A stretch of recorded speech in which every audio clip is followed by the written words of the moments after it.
जय श्री राम 10वीं क्लास के विद्यार्थियों, श्री राम इंग्लिश क्लासेस के इस यूट्यूब चैनल पे आप सभी का हार्दिक स्वागत, वेलकम, अभिनंदन।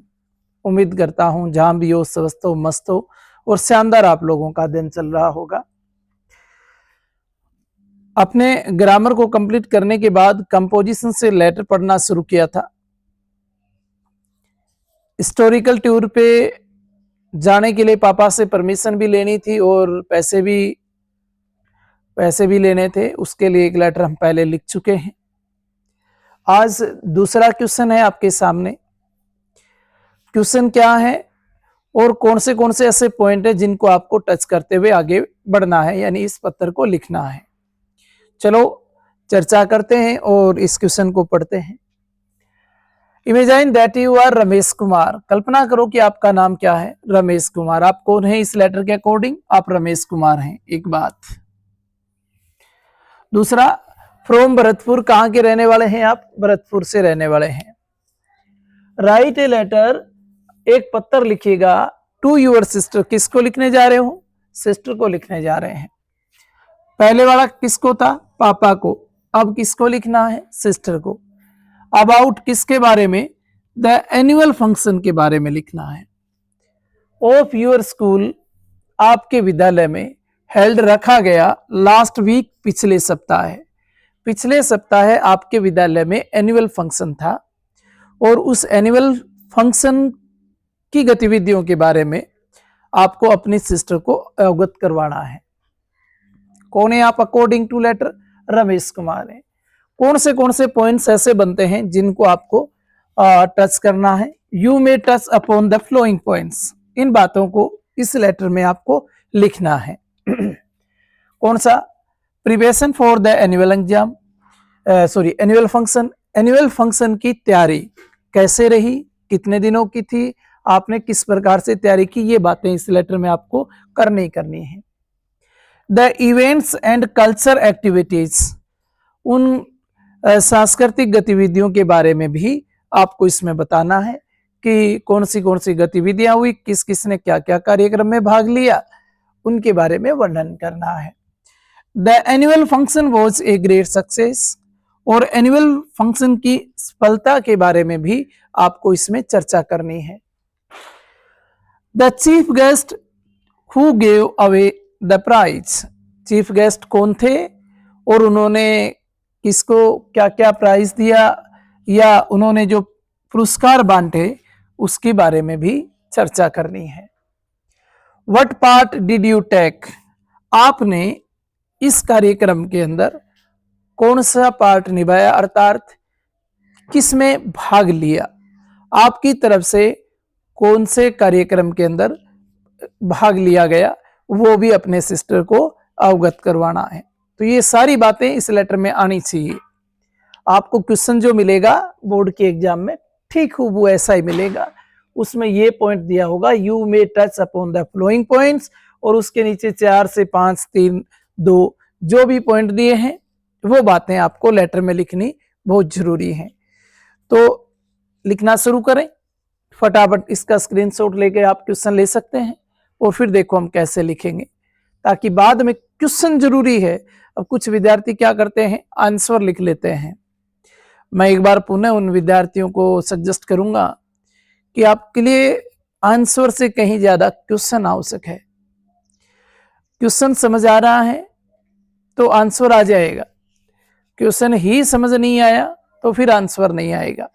इसलिए क्वेश्चन को लिखना, क्वेश्चन को समझना और उसके बाद उसके आंसर को आप लर्न करते हैं तो मेरे ख्याल से फिर दिक्कत आएगी नहीं, फिर कोई भी लेटर आए भले। चलो अब देखें इसका आंसर। हटा दूं। एड्रेस क्या है आपका? भरतपुर, ये देना है, ठीक है ना। आप हैं कौन? रमेश। किसको लिख रहे हैं? आपकी सिस्टर को लिख रहे हैं। चलिएगा लिखना शुरू करते हैं अपने इसका आंसर।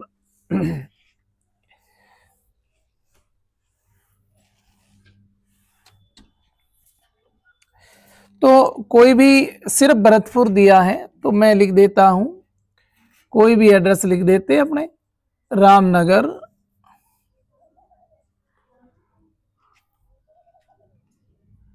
नियर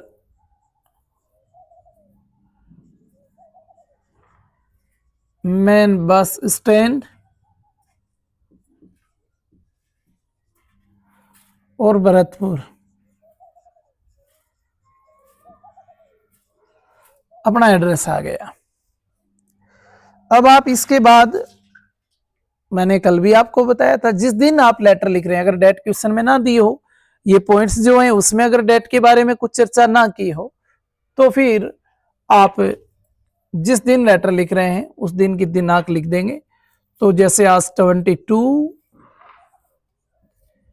अक्टूबर 2025 लिख दिया। उसके बाद किसको लिखा जा रहा है? सिस्टर को लिखा जा रहा है। फादर को लिखा जा रहा था तब तो हमने माई डियर फादर लिखा, और सिस्टर को लिख रहे हैं तो माई डियर ए सिस्टर लिख दिया। यहां तक की बात में कोई दिक्कत आपको होगी नहीं। अब क्या लिखोगे? वही लाइन अपने सिस्टर को भी लिखेंगे। शुरुआत तो वहीं से करनी है। किससे शुरुआत करोगे? I am hale and hearty hair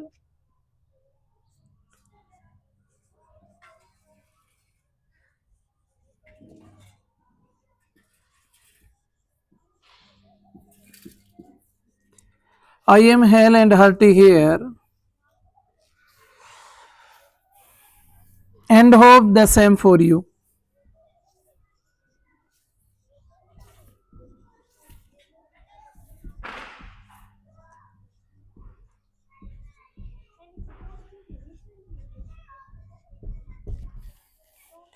and hope the same for you. मैं यहाँ स्वस्थ और तंदुरुस्त हूँ और उम्मीद करता हूँ कि आप भी वहाँ स्वस्थ और तंदुरुस्त होंगे। I could not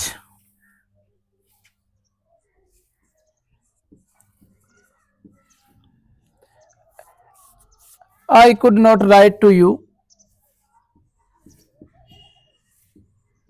I could not write to you. I could not write to you earlier.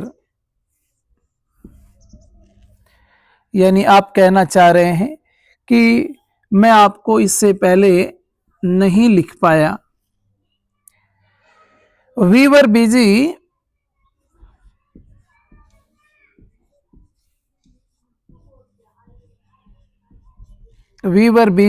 किस में व्यस्त थे? विद प्रिपरेशन कर रहे थे, तैयारी कर रहे थे।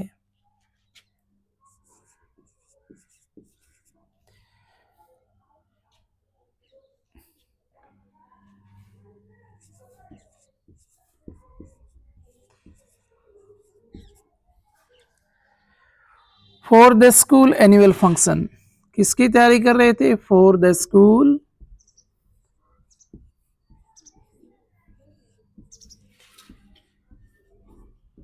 एनुअल फंक्शन की तैयारी कर रहे थे।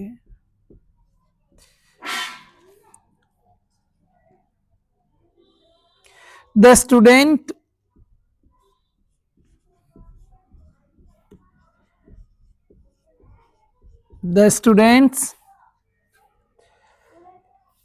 presented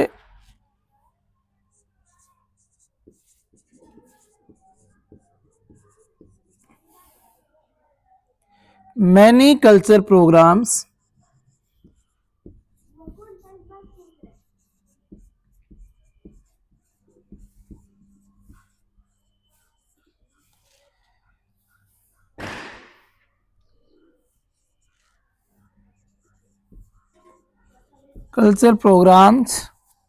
on the stage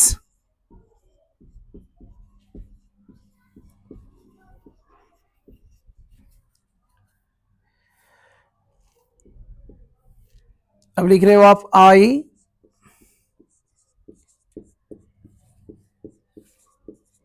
delivered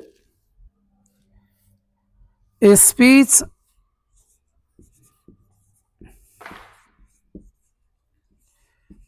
on the Shining India।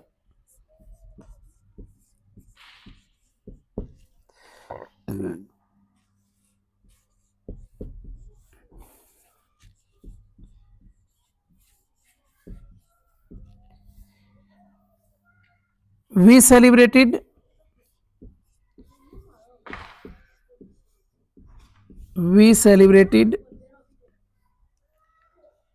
this function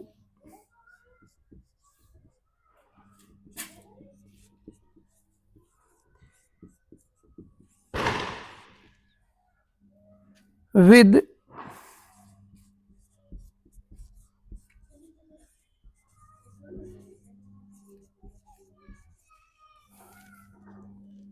pomp and show.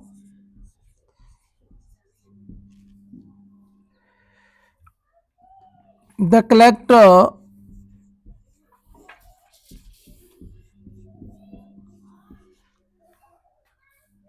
of our district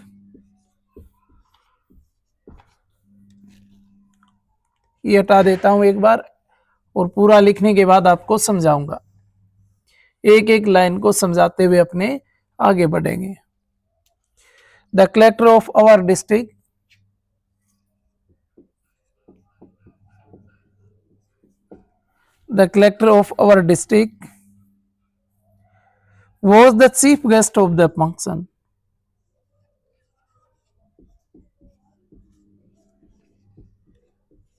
Chief guest of our function, ये आर है।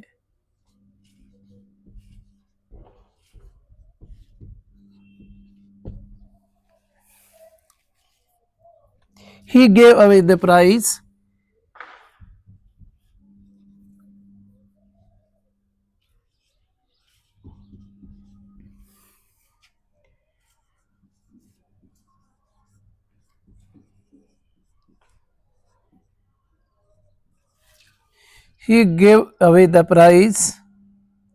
You will be glad to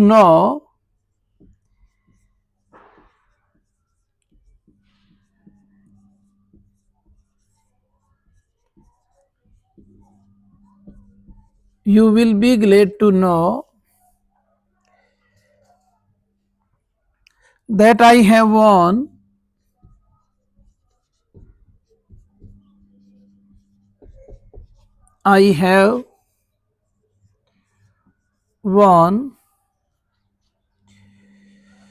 a prize for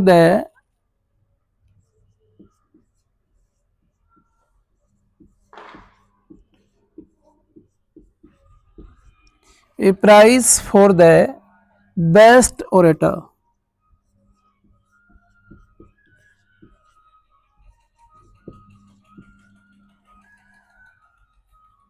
I enjoyed myself very much.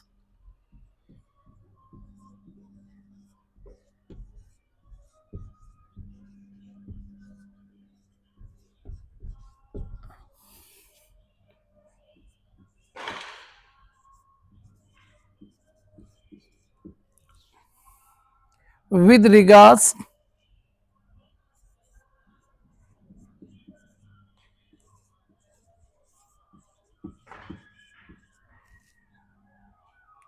to Mummy and Papa,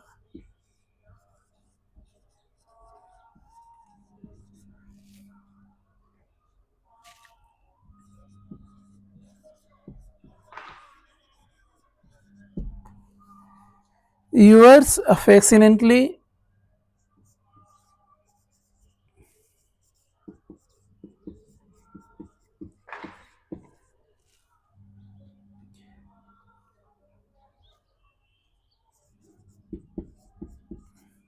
और फिर यहाँ अपना नाम रमेश कुमार है ना, according to question तो रमेश कुमार।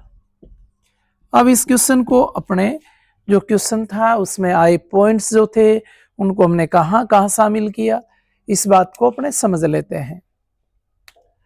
हमने लिखा आई am hale and hearty here, मैं यहाँ पर बिल्कुल स्वस्थ और तंदुरुस्त हूँ। And hope the same for you, और उम्मीद करता हूँ कि आप भी जहाँ बैठे हैं वहाँ स्वस्थ और तंदुरुस्त होंगे।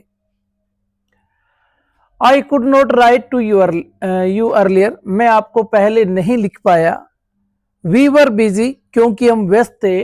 विथ प्रिपरेशन, तैयारी में। For the school annual function, विद्यालय के इस वार्षिक समारोह की तैयारी में हम व्यस्त थे। The students presented many culture programmes on the stage. विद्यार्थियों ने बहुत सारे सांस्कृतिक कार्यक्रम मंच पे प्रस्तुति किए। आई डिलीवर्ड ए स्पीच। मैंने भी एक भाषण दिया। देखिएगा, डिलीवर का मतलब होता है आप बोलकर कुछ भी जो बतलाते हैं वो डिलीवर करते हैं। गेव नहीं लिख सकते, कुछ बच्चे यहाँ गिव मीन्स भी देना होता है, वो इसको as a similar word use में ले लेते हैं। वो यूं सोचते हैं डिलीवर का मतलब भी दिया और गिव का मतलब भी दिया। तो ये जैसे मार्कर है, ये अगर मैं कोई वस्तु आपको दे रहा हूं तो वो तो हो गया गिव। और डिलीवर जैसे मैं आपको बता रहा हूं ऐसे तैयारी करो, ऐसे तैयारी करो, तो ये क्या कर रहा हूं मैं, सारा डिलीवर कर रहा हूं। यानी किसी ऐसी बात को या फिर यूं कहें कि अपने विचारों को दूसरों के सामने रखना डिलीवर कहलाता है। जिससे आप कुछ नहीं सुनते हैं, ग्रहण करते हैं, लेकिन गिव वो जो आपने किसी से कोई वस्तु को प्राप्त किया। इन दोनों चीजों में अंतर है, इसको एज ए सिमिलर वर्ड यहाँ यूज मत कर लेना। तो आपने यहाँ क्या कहा, आपने कहा आई डिलीवर्ड ए स्पीच, मैंने एक भाषण दिया। द शाइनिंग इंडिया, किस पे दिया, शाइनिंग इंडिया पे, उभरते भारत पे। वी सेलिब्रेटेड दिस फंक्शन, हमने इस फंक्शन को सेलिब्रेट किया। With pomp and show, pomp and show का मतलब होता है शान शौकत से। The collector of our district, हमारे जिले के जो कलेक्टर थे वो the chief guest of our function, इस फंक्शन के, हमारे इस कार्यक्रम के चीफ गेस्ट थे। कौन, district collector. He gave away the prize, ये देखो प्राइज, गेव अवे का मतलब देना। अब यहां देखना, गिव आया है ना, गिव की सेकंड फॉर्म है गेव अवे। इसका मतलब वो कोई चीज दे रहे थे, कोई वस्तु दे रहे थे, तो उन्होंने प्राइज दिया। यहां भी देना और ये देना, दोनों में अंतर है, डिलीवर और ए गेव में। You will be glad to know, आपको जान के प्रसन्नता होगी, दैट आई हैव वॉन, मैंने जीता है, ए प्राइज, एक prize for the best orator. Orator का मतलब होता है वक्ता, बेस्ट वक्ता का प्राइज मुझे मिला है, ये जानकर आपको बड़ी प्रसन्नता होगी। I enjoyed myself very much, मैंने बहुत सारा आनंद लिया इस कार्यक्रम में। With regards to mummy and papa, या मम्मी और पापा दोनों लिख रहे हैं अपने, क्योंकि पिछली बार तो हम पापा को लिख रहे थे, इसलिए उन दोनों का नाम नहीं लिखा, इसलिए मम्मी पापा को प्रणाम। यूर अफेक्शनेटली, आपका स्नेही भाई रमेश कुमार। इस प्रकार से आपको इस लेटर को कंप्लीट कर देना है। तो आज अपना ये दूसरा था, और मैंने कहा भी है कि कम से कम 10 लेटर मैं आपको यहाँ करवाने वाला हूँ, और ये 10 लेटर आप समझ लेोगे, इनकी क्लास अटेंड कर लेोगे, तो इनके अलावा अगर ऐसा कोई लेटर आ भी जाता है तो उस लेटर को आप आराम से कर सकते हैं। तो आज के लिए बस इतना ही, कल फिर मिलते हैं। जय सिया राम, राधे राधे, और सभी विद्यार्थियों को, सभी गार्जियंस को मेरी तरफ से दीपावली की राम राम।